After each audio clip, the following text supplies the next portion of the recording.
The grid. The narration. Okay, Jer. This will be one of the few times I sin you for a narration sin, because if I did it every time you did this, I'd become stale and repetitive.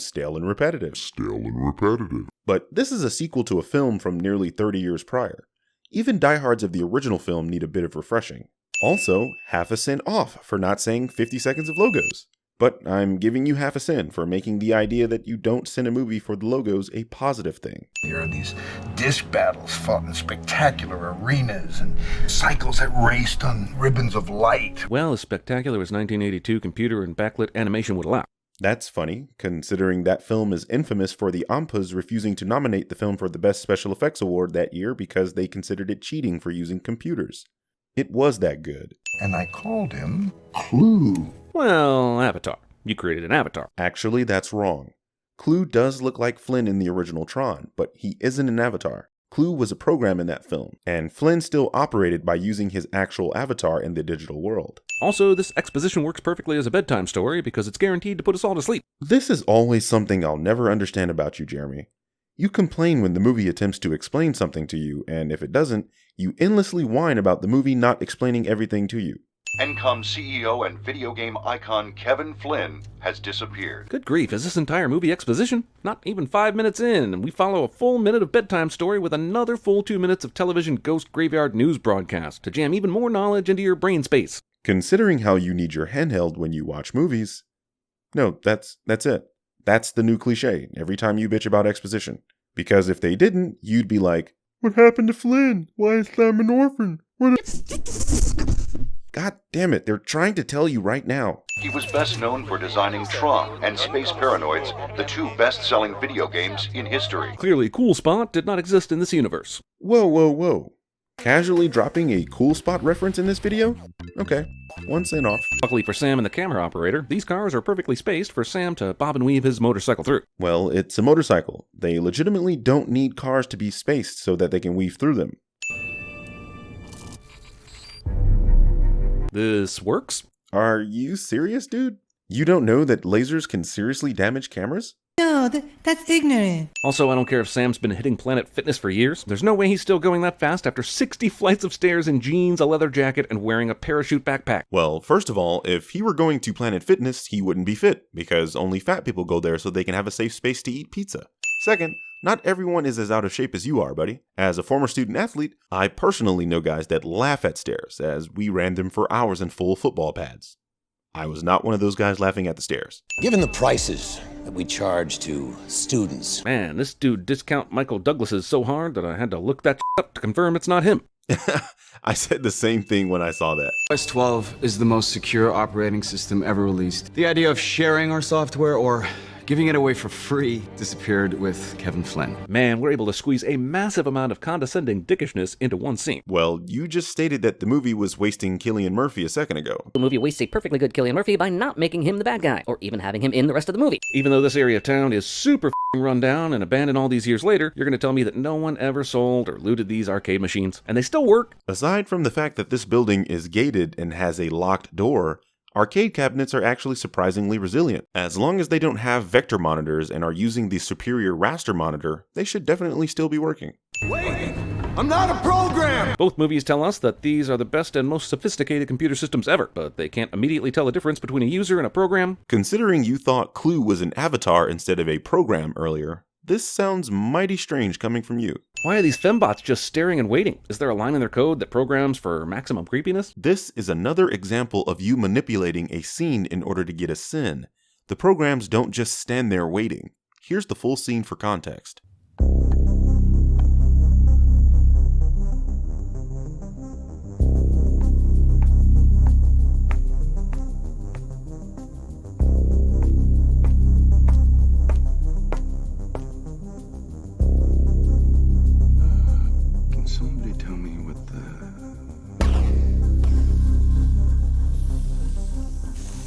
Hey, it's got a zipper.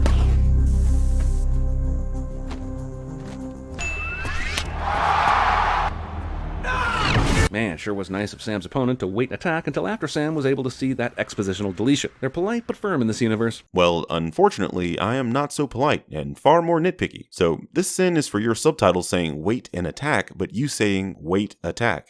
What reason is given that Sam is so goddamn good at video games? At least 1982 Tron had a scene where Flynn beats the high score on a game. All we've seen Sam do is some computer hacking, base jumping, and motorcycle hijinksing. This scene, no matter how cool it may be, is definitely not earned. It's almost as if you're not paying attention to the film. This is demonstrating that Sam is hyper-athletic, as was shown by him running up 60 flights of stairs and base jumping off of a building. This literally has nothing to do with video game ability. I feel like I just got dunked on. Why do I feel like Sam wouldn't last 2 goddamn seconds in this game, considering he's not only inexperienced in it, he's never been in the f***ing grid at all? Again, all this is showing is that he's a great athlete.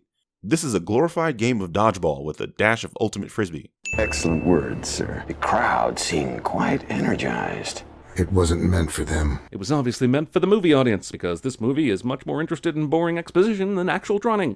I mean, you just got a 10-minute disc war scene. Is that not enough troning before the film has to move on with its plot? Now this I can do. Because he rides a motorcycle in the real world, we saw him hop one goddamn interstate ramp earlier, not compete in a death race involving toxic chemtrails. One sin for referencing chemtrails, and another for not realizing that the movie showing Sam being capable on a motorcycle was set up for him killing it on a light cycle in goddamn Tron. Hey, we gotta work together. It's the only way. But don't actually discuss the plan, just nod, split off, and hope for the best. Because not everyone needs everything spelled out for them on an Etch-a-Sketch, like a certain person that I know. How did Sam get his disc back? Clue took it from him back at the control room. Did Tron just hand that back over to him? Yes, that is exactly what happened. You just showed a scene from the light cycle battle where he had his disc, which came after Clue took off his disc to look at his memory. Rensler/Tron gave it back to him. Dinner soon. We'll talk then. You can make actual food here? How's that possible? Why is that possible? Food in Tron is known as energy. Programs and users need energy to function within the grid. That was spectacular. How the hell did they adjourn to the sitting room not only mid-story, but practically mid-sentence? This is a technique in film that lets you know that a story is being told over a period of time. Biodigital jazz, man. Nice try, dude, but people don't even know what regular jazz is, so your presentation's falling on deaf ears. What you just said is one of the most insanely idiotic things I have ever heard. At no point in your rambling, incoherent response were you even close to anything that could be considered a rational thought. Everyone in this room is now dumber for having listened to it. I award you no points, and may God have mercy on your soul. So what happened? Clue happened. In the foyer with the candlestick. Ha ha. Yes, we all find the reference to the game Clue funny. But it isn't a f***ing sin of this film. Also, there's so much in this f***ing movie that's only partially explained. Like, there are discs on their back that are apparently both weapon and ID chips. But what exactly do they do? All I know is that it made Sam's eyes flash blue when he put it on about a half hour ago, and he hasn't even asked anyone why since. Dude, now you're asking for exposition? Movie prompts the sudden realization that I never wanted to have sex with multiple simulated programs until just now. Jeremy says a cringy sex joke that isn't actually a sin of this movie. What a couple punks. Again, not an actual sin. Also, sinning Daft Punk. The son of Flynn. Of all the innumerable possibilities, he has to walk into mine. Why does everyone know Sam exists? If Flynn's biggest concern and reason he's still here is because he didn't want Clue getting out, then why would he give away any knowledge of his business or familial ties in the outside world? You're completely oblivious, aren't you? Sam announced himself as a Flynn back at the Disc Wars. The programs of the grid heard Flynn and put 2 and 2 together, unlike a certain person that I know. Also, what purpose did Castor serve in the original game? Was it like Grand Theft Auto, where instead of playing with discs or light cycles, you could just pick up hookers in Castor's club? This character is actually Zeus, a sentient program that has influence over the politics of the grid. Castor is a fake persona that allows him to operate without people knowing who he is. If you were paying attention to the exposition that you've been bitching about, you'd understand that these programs, for the most part, have evolved and are operating on their own. Libations for everybody! Libations? And for everybody? Libations are specifically drinks for deity and gods. Maybe I could see why they would look at Sam in this light, but whomever the equivalent of Castor's norm is can just stick to the cold Coors Light, thank you. No, a libation is simply a drink. One of the definitions of libation is an offering to a deity, but you can clearly see that Castor is using the other definition, and this is another case of you manipulating your audience. Okay, who made the decision for Tron to be turned into a growling man-beast? What did Clue even do to him to make this happen? There are a few explanations for this, and my favorite is that Tron has become corrupted, so he sounds like a corrupted hard drive.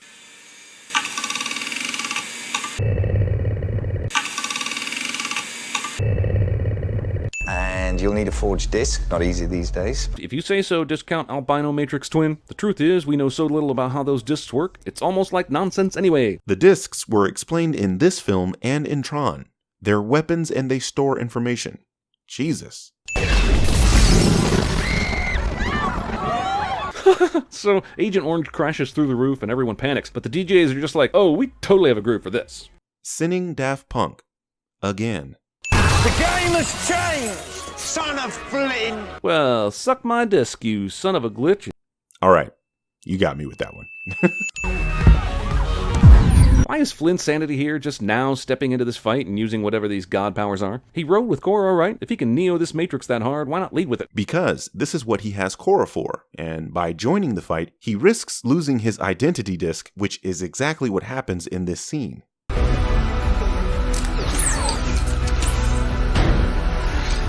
If we beat Clue there, we have a chance. But why didn't Clue leave for the portal the second that he got Flynn's disc? Why does he have to make a rousing speech? God, this is still technically a game, right? Aren't there rules? You have fundamentally misunderstood Tron. The Tron system is not a game.